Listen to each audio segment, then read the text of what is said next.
2, 1. Welcome to Antimatters.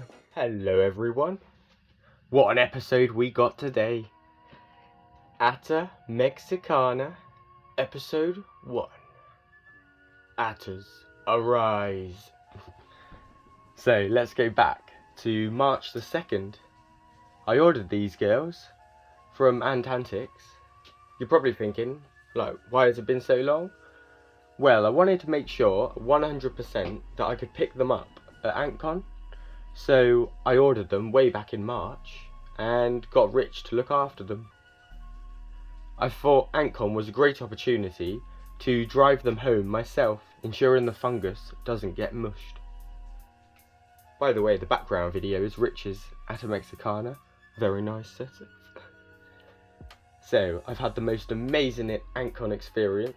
Thank you everyone so much, especially Rich, Sid, and I can't forget Sam, who was bloody amazing really, sorting everyone out. Well, I'm back home now, and the ATTAs travelled safely on a pile of clothes on my lap. I put them on a pile of clothes, not really to pad them, it was just to keep my heat away, because I think 35 or 37 Celsius is a bit too warm for the ATTAs, so I didn't want to cook them on my lap. Antantics ATTAs come in a small tub with a little bit of gypsum and a PLA mesh to hold the fungi up. They had a grand golf ball sized piece of fungus. The fungi paled in grandeur though to Her Royal Highness Effie. Effie the Queen, it means rusty in gibberish. Well, she is an absolute unit. Oh, she's like massive, by far the biggest queen my eyes have ever seen. When I first laid eyes on her, oh my god, I was like a little kid. I only seem to see her fat ass at the moment, but I did get to spot her head once. So far, hopefully she'll pop her head out and maybe have a little walk around one day before she encloses herself in the fungus. I'm blown away by her though. With Queen of Queens gone in the Rubra tank, this queen is now my favourite. The whole colony is my favourite too. Something about the fungi and ants and the alienness of it all, maybe, it really draws you in. I've spent hours watching them already and I've only had them for 24 hours. I've spent at least 10% of the last day watching ants so far. As I'm writing this script, I'm itching to go look at them basically. The first activity we had to cooperate to do was move the fungus. Operation Rolling Fungi, moving out. What I did was park the tubs together and cleared the table so that if anything ran out I could quickly spot it. I had a USB hoover ready out of shot as well. I had never handled ATTAs before, so had no idea about their craziness, so took maximum precautions just in case. They turned out to be gentle giants. First worker flipped off the lid and into the nest. Time to get the others. There must be at least 100 plus, I believe. To move the fungi, I gently rolled it into a food bowl and then transferred it over. It worked really well and safely made it in one piece.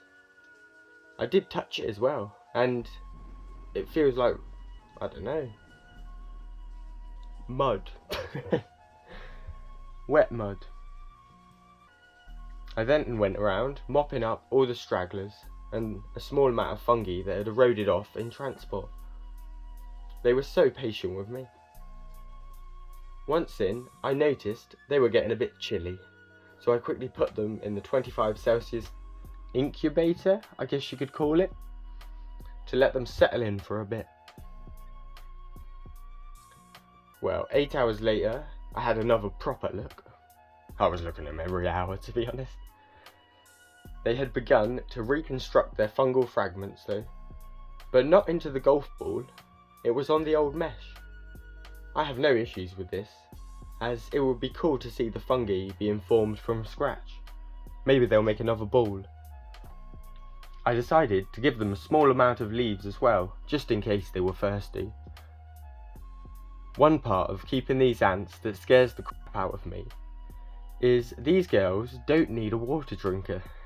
It feels so wrong. Their dinner was dandelions, brambles, and some goosegrass. No idea if they like it yet, because they're far too busy to eat at the moment. Should be fun finding their favourite leaves though. You can get pointers on plants, but ultimately we all have different plants outside, and one person's abundant staple is another person's rare treat. I've got that with privet. In the countryside, near me, there is no privet. It's not a native plant, and it just doesn't exist out here. I do, however, have year-round bramble, unlimited supply basically, which is quite nice. I intend to fully document Effie and her family, more so than any other ant colony I've ever had. So expect frequent updates. Fingers crossed they grow and I don't mess up.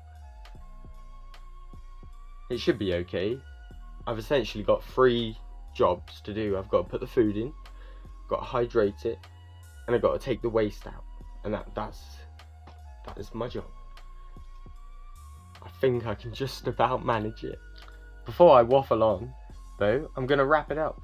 Expect a video when they start eating. I hope you can join me in this journey, and thanks for watching so far. Hopefully this is the beginning of something